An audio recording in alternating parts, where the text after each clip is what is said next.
Okay, Sony is finally doing it. After years of basically copy-pasting the same design, the Xperia One 8 is getting a complete redesign.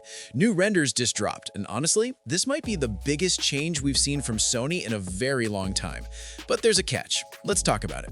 So these new leaked renders come from Insider Sony on Twitter, and they confirm what we've been hearing. Sony is redesigning its flagship smartphone. The back of the Xperia One 8 now features a completely new camera island housing 3 cameras. This is a major departure from what Sony's been doing for years. But here's the thing. While it's different for Sony, it's not exactly original.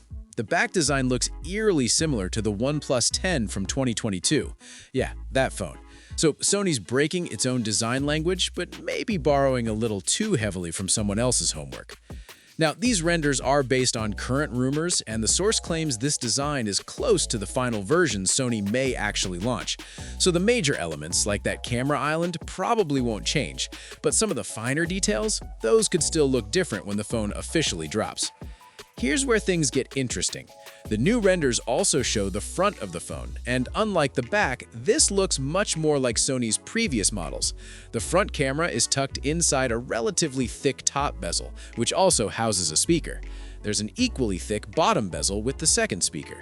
Now, if that sounds familiar, it's because Sony's been doing this forever. But here's the plot twist.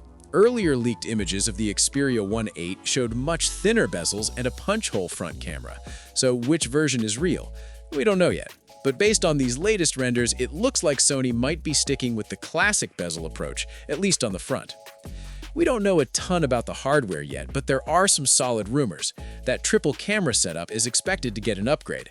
The ultrawide camera may stay the same, but the other 2 cameras could feature updated sensors, including a larger telephoto camera sensor for better zoom quality.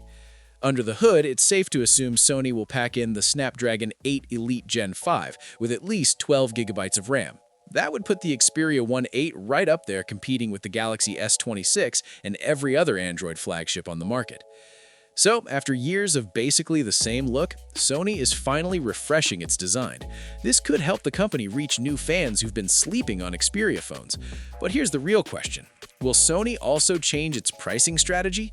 Because if they start offering the Xperia One 8 at a competitive price alongside this new design, things could get very interesting. That's the Xperia One 8, a complete redesign, borrowed aesthetics from OnePlus, flagship specs, and the potential to finally shake things up in Sony's mobile division. Whether it's enough to win people over, we'll have to wait and see. If you want the full breakdown when this thing launches, make sure you're subscribed. I'll see you in the next one. Peace out.